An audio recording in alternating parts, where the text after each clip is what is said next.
all pointy, and he was...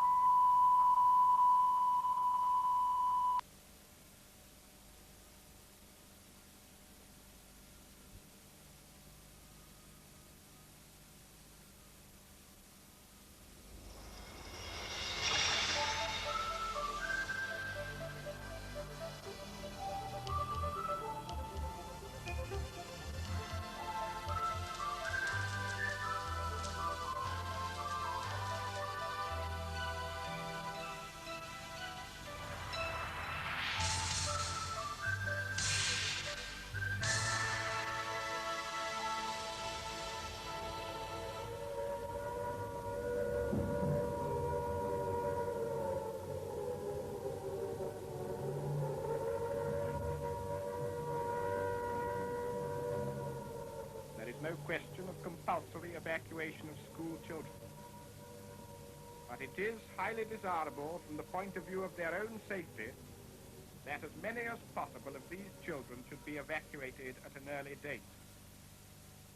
I was upset. I was leaving my mother, my father, my brother, and our pets. That was my world. And going off into the unknown. And I mean, when you're told you're going down to Cornwall, well, it's just too far to imagine for a child, you know, because your little world is just at home, isn't it? Oh, I thought it was great. It was very enjoyable to me, and this was another adventure, going off into the wilds. Mum didn't agree with it at all. She didn't think it was a good idea, but he was adamant, and he explained it all to us, what evacuation was, why it was necessary, and you know, they sort of prepared us to come away. And I can remember Dad telling us about the fact that we would have to take just a small amount of luggage. We asked him, could we take this, could we take that? No, all you can take is a small case or a backpack.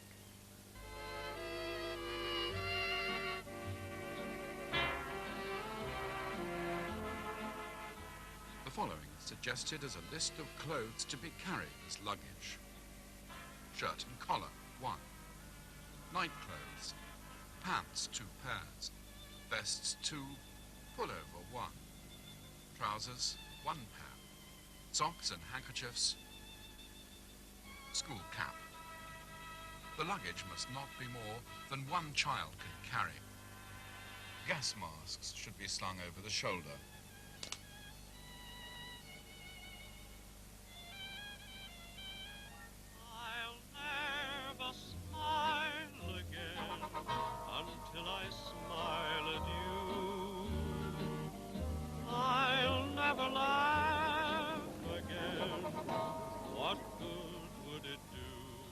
I was about 12 years old, and suddenly at school it was all sort of pandemonium and lots of tears and homemade bags and apples and barley sugar and lots of crying mums and dads. At this stage no one knew where we were going, how we were going. We were just completely blind, you know, just being moved from London. And then one long, long, long journey that never ended in the train. And we were all shepherded out of the charabancs, on through the big iron gates, onto the platform, and all the mothers were on the other side of the gates, those who'd found their way to Paddington. And they were all sort of, you know, peering through the gates and everything, but they wouldn't let them through. So saying goodbye to our parents was so abrupt, so sudden, that, you know, it happened almost without noticing. There was no sort of lingering goodbyes. You know, one minute we were there and the next minute we were gone. I'll never smile again until I smile at you. I'll never laugh again. What good would it do? It was just complete trauma. And I'm sure, well, what I did, you sort of sunk into yourself. You went where you were told to go. You did what you were told. You didn't know where you were going. And when you arrived, it was dark, so you didn't know where you'd arrived. All the names on the station were blacked out. My sister, Pat, she was a terrible traveller. She always was, used to get sick, and she cried a lot, and it was a horrendous journey. And finally, you know, we came to the end of the journey, and we must have been, you know, a scruffy bunch by then, you know, having travelled all that way, all that time. We were As at low wit's as end, we could get in Plymouth. everybody. And that anything would be a relief. These children had been weeks and months living in shelters, dead tired, never knowing whether their home was going to be there the next morning, or even whether there was going to be a school for them to come to. So when they had a chance to go somewhere away from that, there was very mixed feelings about it. They were really grubby looking. You have a child that cries and then it's had no wash really. You can imagine what they looked like, poor little souls. And of course that didn't make people want to take them in a way. But we got over it all, you know, in the end. And they looked different children when they'd been home. And some of them people gave them a bath and good supper and that sort of thing. Next morning they arrived at school here and they were quite different, you know. And they fitted in quite well, really. It's different. It's different. We came in this way, that way, and there were tables with billeting officers and people like that. Do you remember? All I can remember All is sitting there. on Do the you floor. remember, Joan? Sitting on the floor. And it was we cold. were about here, I would think. Yeah, because we must have, we would have come in the main door this way. That's right. And all the people were over there, the billeting officers were there. So there we all sat on the floor, you know, waiting to be sort of sorted out and taken to billets, and people came in and just sort of looked. We were holding hands fervently, because the last words that you can remember when you left West Ham were your mother or your father or both saying, for God's sake, don't get split up. Stay together. Whatever happens, stay together. This was full of benches all along here. And gradually people came wandering through. Some people you looked at and thought, I don't want to go with her or him. Looked too, you know, too wicked, because they all looked huge, they all looked foreign. They were nothing like Mum and Dad. My brother, who was a good deal younger than myself, was crying, had been sick, so he didn't look very palatable. Nobody wanted to know. We were turned around like you might in a cattle market. Sheep, looked at, back view, side view, your hair, and comments made such as, you're a pretty little girl. Yes, you were quite nice. Mind the look of you. You were on view being analysed. Not saying a word, just staring into space, praying that somebody would take you home.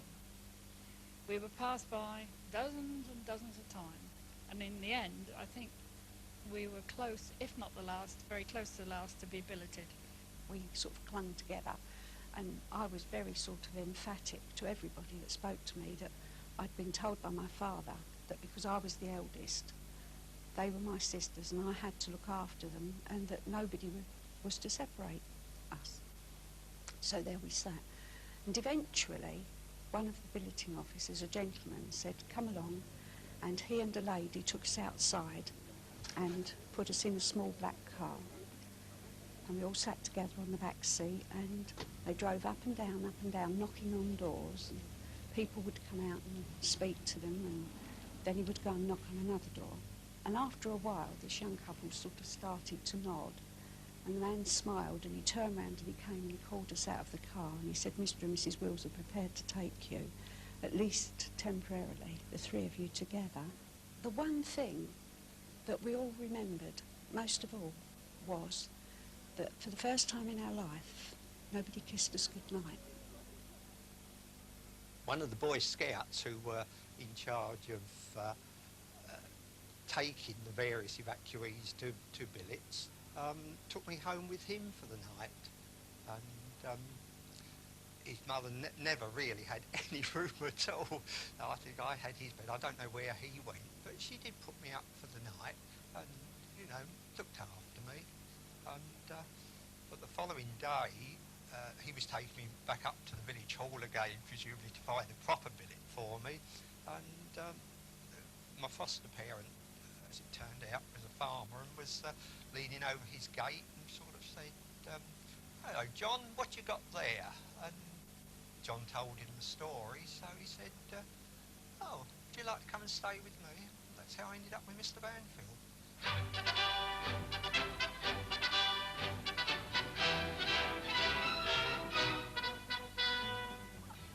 The evacuation of British children is going on smoothly and efficiently. The Ministry of Health says that great progress has been made with the first part of the government's arrangements. Railways, road transport organizations, local authorities and teachers, voluntary workers, and not least the householders in the reception areas are all playing their parts splendidly. I have 3 children evacuated, and I'm very glad that they are away. I would love to have them with me, but they are in very good billets and being very well looked after.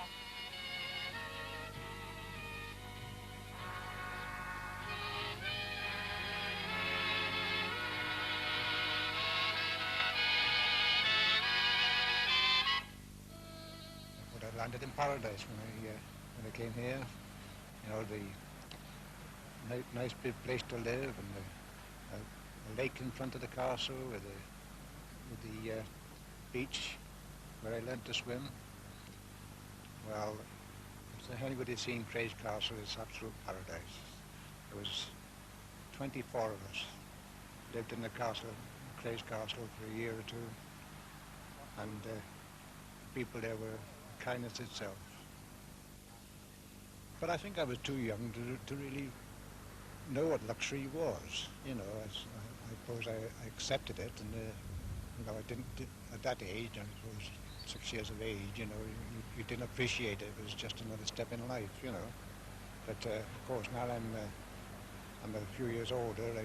I can look back on it and realise how lucky I was. We woke up and we lay there sort of looking at each other. Where are we?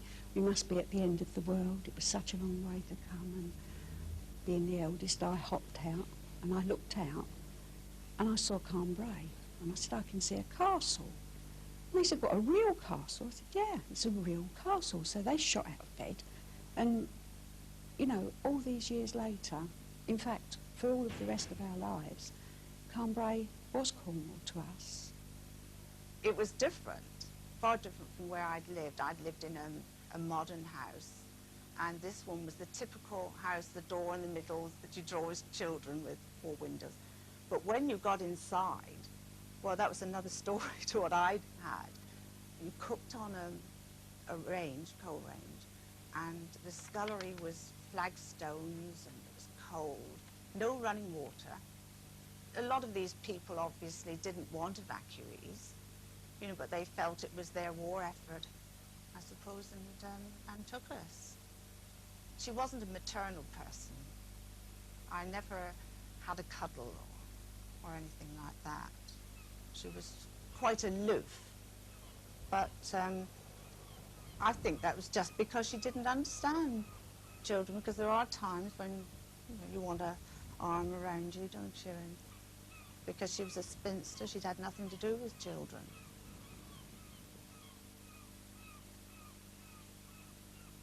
There was a long trek to school. Sometimes I couldn't even go because my shoes were being mended, or I'd outgrown them and didn't have a new pair. It was quite hard, and there wasn't enough to eat, ever enough to eat.